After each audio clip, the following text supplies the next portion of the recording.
Sa kalawakan, kung saan ang mga bituin ay nagniningning at ang mga nebula ay nagsasayaw, naroon ang planeta Xylos. Isang dating masiglang mundo, puno ng buhay at kagandahan. Ngunit isang araw, isang kakaibang enerhiya ang sumalakay dito. Isang mapulang liwanag na unti-unting lumalamon sa planeta, sinisira ang mga bundok, mga karagatan, at ang lahat ng anyo ng buhay. Isang malakas na hangin ang humampas sa mga labi ng sibilisasyon. Ang mga labi ng mga gusali ay nagkalat sa buong lupain, ang mga nakakatakot na mukha ng mga estatwa ay nakatingin sa langit na tila naghihinagpis. Ang kulay pula ng kalangitan ay parang dugo na pinagmumula ng isang nakakakilabot na enerhiya na nagdulot ng pagkawasak. Habang naglalakbay si Kale, bigla siyang sinalubong ng isang nakakatakot na nilalang. Isang higanting nilalang na may tatlong pulang mata at matatalas na ngipin. Mula sa bibig nito ay lumabas ang isang nakakakilabot na sigaw, ang lupa ay nayanig, at ang hangin ay nag-alab. Napasigaw na lang si Kale sapagkat nasa likod na niya ang isang napakalaking nilalang. Mabilis at malalakas ito, at halos hindi makaiwas si Kale sa kanyang pag-atake. Gamit ang natitira niyang lakas, ipinagtanggol niya ang kanyang sarili. Isang mabangis na labanan ang naganap sa ilalim ng pulang buwan. Gamit ang natitira niyang lakas, sinugod niya ang halimaw. Isang mabangis na labanan ang naganap sa pagitan nila. Si Kale ay sugatan na, ngunit hindi pa rin siya sumusuko. Sa isang matinding pag-atake, tinamaan niya ang isang mahina nitong bahagi, at ang halimaw ay tuluyang gumuho. Sa kanyang paghihirap, bigla niyang naalala ang kanyang mga kasamahan. Habang nagpapahinga siya, nakita niya ang isang grupo ng mga halimaw na papalapit sa kanya. "Hoy! Mga walang gising!" Sigaw niya habang handa ng makipaglaban. Isang malakas na sigaw ang sumunod, hudyat ng isang bagong labanan. Isang labanan na magpapakita kung gaano na siya kalakas. Gamit ang kapangyarihan ng sagradong bato, handa nang harapin ni Kale ang pinakamalaking hamon, isang hukbo ng mga halimaw na nagbabanta sa kanyang mundo. Isang napakalaking dragon na may pakpak na kulay rosas ang namumuno sa hukbo, lumilipad sa ilalim ng isang madilim na araw. Isang higanting nilalang na parang golem ang nakatayo sa lupa, ang mga mata ay puno ng galit. At sa paligid, nagkukumpulan ng iba't ibang uri ng halimaw, handang sumalakay. Nang matapos ang digmaan, isang malalim na katahimikan ang bumalot sa lupain. Ang dating mapulang kalangitan ay unti-unting nagiging kulay kahel, hudyat ng pagsikat ng araw. Pagod na pagod siya, ngunit isang matinding kasiyahan ang kanyang nararamdaman. Niligtas niya ang kanyang mundo. Nakatayo si Kale sa gitna ng isang digmaan na natapos na. Ang mga bangkay ng mga halimaw ay nakakalat sa paligid, isang malungkot na tanawin ng tagumpay. Sa gitna ng mga bangkay ng mga halimaw, dalawang lalaki ang nag-uusap. Ang isa ay may pulang uniforme, ang mukha ay puno ng pagkadismaya. Ang isa naman ay may kulay kayumangging uniforme, ang mukha ay natatakpan ng maskara. "Ano bang ginagawa mo? Kung tagabuhat ka ng gamit, gawin mo ang trabaho mo at kolektahin mo ang mga bato." Sigaw ng lalaking may pulang uniforme. "Hindi mo ba nakikita ang mga bangkay ng halimaw?" Sagot naman ng lalaking may kayumangging uniforme. Ang lalaking may pulang uniforme ay hindi nakinig. "Kailangan nating kolektahin ang mga bato para sa ating misyon. Huwag kang mag-aksaya ng oras." "Pero, ang dami ng patay na halimaw. Kailangan nating igalang ang kanilang mga kaluluwa." "Wala akong pakialam. Ang misyon ang mahalaga. Sa tingin mo ba'y pinauupahan ka namin para maglaro-laro lang?" Natigilan si Kale at huminto. Nauutil niyang sabi. "Patawad po." Iniwan si Kale at nagpatuloy ang dalawang lalaki sa paglalakad, habang si Kale ay malayo na sa kanila. Ang isa sa kanila ay nagsasalita ng may pagkairita, "Hay nako, walang silbi talaga ang taga-buhat ng gamit." Napatulala na lang si Kale sa lupit ng kanyang mga kasamahan. Ang mundo, panimula ni Kale, ang kanyang mga mata ay nakatingin sa malayo, sa isang tanawin na puno ng alaala at pagkawala. Isang malalim na buntong hininga ang kanyang pinakawalan. Mura niya. Ang kanyang boses ay puno ng sakit at pagkadismaya. Ang kanyang mga salita ay puno ng bigat ng nakaraan. Ganap na nagbago ang mundo nang lumitaw ang abis o ang mga halimaw, patuloy niya, ang kanyang boses ay halos pabulong na. Ang abis ay malalaking halimaw na nagdulot ng kaguluhan at pagkawasak sa kanilang mundo. Isang alaala na hindi niya malilimutan. Ang abis ay isang kakaibang dimensyon, paliwanag ni Kale, ang kanyang mga mata ay nakatuon sa mga halimaw na nasa harapan nila. Malalaki at nakakatakot ang mga nilalang na ito, ang kanilang mga anyo ay kakaiba at nakapangangilabot. Kung saan ang mga pantastikong nilalang na tulad ng mga halimaw ay talagang umiiral, dagdag niya, ang kanyang boses ay puno ng pag-aalala at pag-iingat. Ang mga halimaw na ito ay hindi ordinaryong mga hayop, sila ay mga nilalang na may kakaibang kapangyarihan at kakayahan. Nang lumitaw ang mga halimaw, nagsimulang magkaroon ng kakaibang kapangyarihan ang mga tao. Isang malaking pagbabago ito sa kanilang mundo. Ang dating ordinaryong mga tao ay nagkaroon ng mga kakayahang lampas sa karaniwan. Ang ilan ay nakakakontrol ng apoy, ang iba ay nakakakontrol ng tubig, at ang iba pa ay may iba't ibang kapangyarihan. Gamit ang kanilang mga bagong kapangyarihan, sinimula ng mga tao na tuklasin ang lugar at talunin ang mga halimaw na naririto. Nakita ni Kale ang isang tao na natamba, ang kanyang katawan ay nasugatan at ang kanyang mukha ay puno ng pagkadismaya. Ang ranggo nito ay mababa, kaya't wala itong kinabukasan. Hinailan ni Kale ang isang lilang bato. Isang mahiwagang bato na puno ng kapangyarihan. Ngunit, mayroong isang bagay na hindi niya inaasahan. Ang bato ay naglalaman ng isang malakas na isang enerhiya na maaaring magamit upang talunin ang mga halimaw sa abis. Ngunit ang enerhiya ay masyadong malakas, at mayroon itong mga epekto sa katawan ni Kale. Naramdaman ni Kale ang sakit, ang kanyang katawan ay nagsimulang manginig. Ang enerhiya ng bato ay masyadong malakas para sa kanya. Kailangan niyang mag-ingat, kung hindi, maaaring siya ay mapahamak. Hindi ako, mariing sabi ni Kale, ang kanyang mga mata ay puno ng takot at pag-aalala.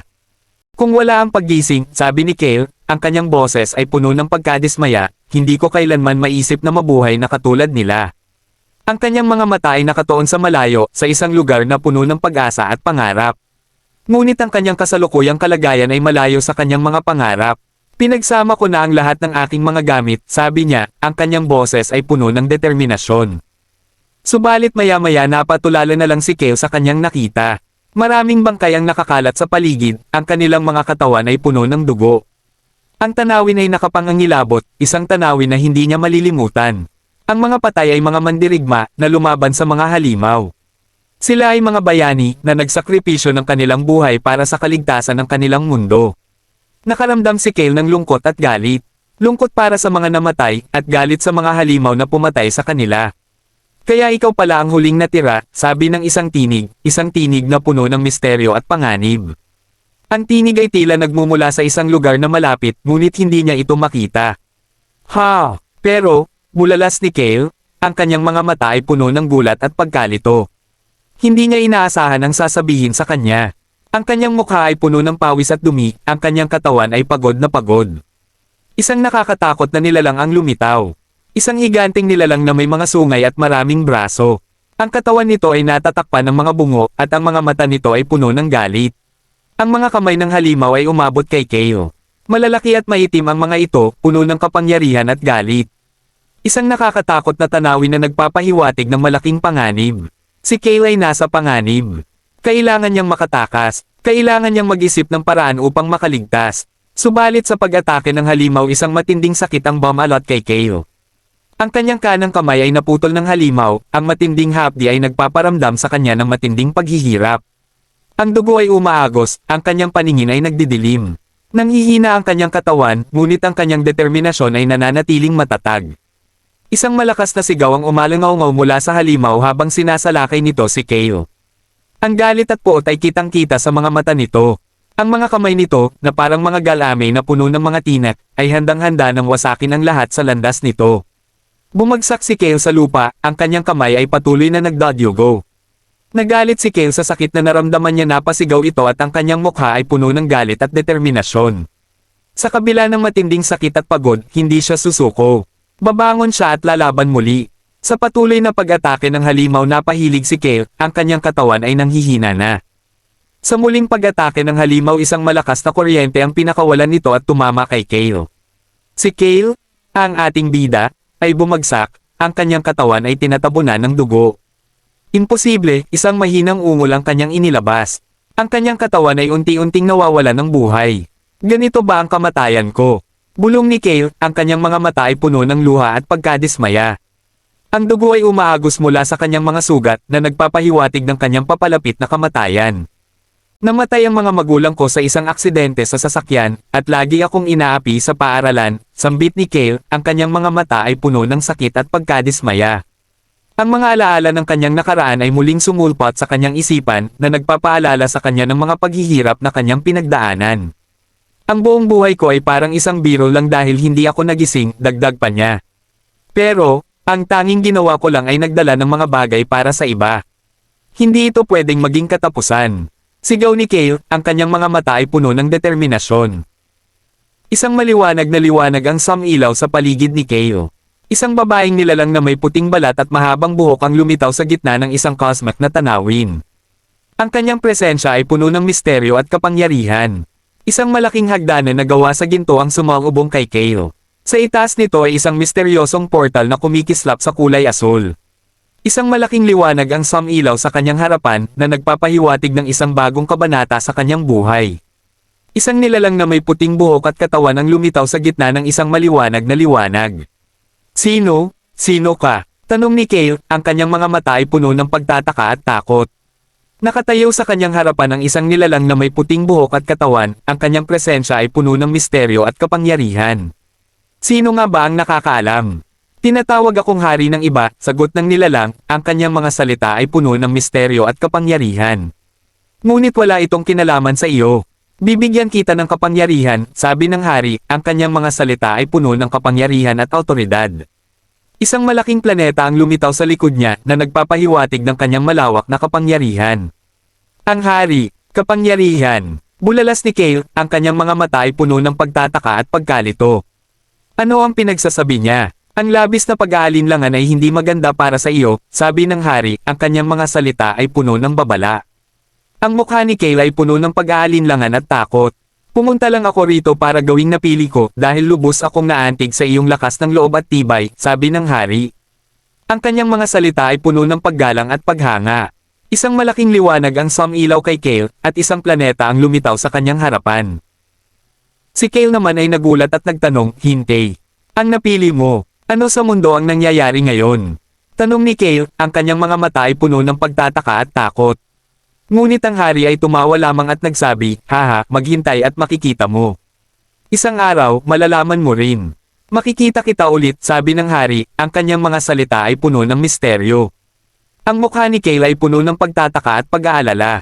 Isang napakalaking dragon ang lumitaw, ang bibig nito ay nakabuka, handang lumulon kay Kale at sa hari. Mga tinig. Hoy, si Kale ay tulog na naman, sabi ng isang tinig. Ito ay naghahanap ng gulo ngayon. Gising na, sigaw ng isang tinig, isang malakas na sampal ang tumama sa mukha ni Kale na nagpabalik sa kanya sa realidad. Huwag mong sabihin sa akin, sabi ni Kale habang sinasampal siya. Ito ang kapangyarihang ibinigay sa akin. Nagulat si Kale sa kanyang nakita, isang pangalan ni pangalan, Taehyun Kim, edad, 19, rango, F, kakayahan, gluttony. Sa ganoong kaso, ibig sabihin, sabi ni Kale, ang kanyang mga mata ay puno ng pag-unawa, ha? Ha, tawa ni Kale, ang kanyang mga mata ay puno ng saya, ha? Ano bang nangyayari sa kanya? Tanong ng isang tao, nababaliw na ba siya? Ha, tawa ng iba, biglang sinuntok ni Kale si Haiwaksu, sigaw ng isang tao, isang malakas na pagbagsak ang nangyari kay Haiwaksu. Ang ibig sabihin nito, na sa pagkakataong ito, sabi ni Kale sa kanyang sarili, ako rin ay nagising na, isa lang kayang panaginip ang pagbibigay ng hari kay Kale ng kapangyarihan o isa lang ito sa naging dahilan para matuklasan niya ito. Abangan natin yan sa pagpapatuloy ng paglalakbay ni Kale.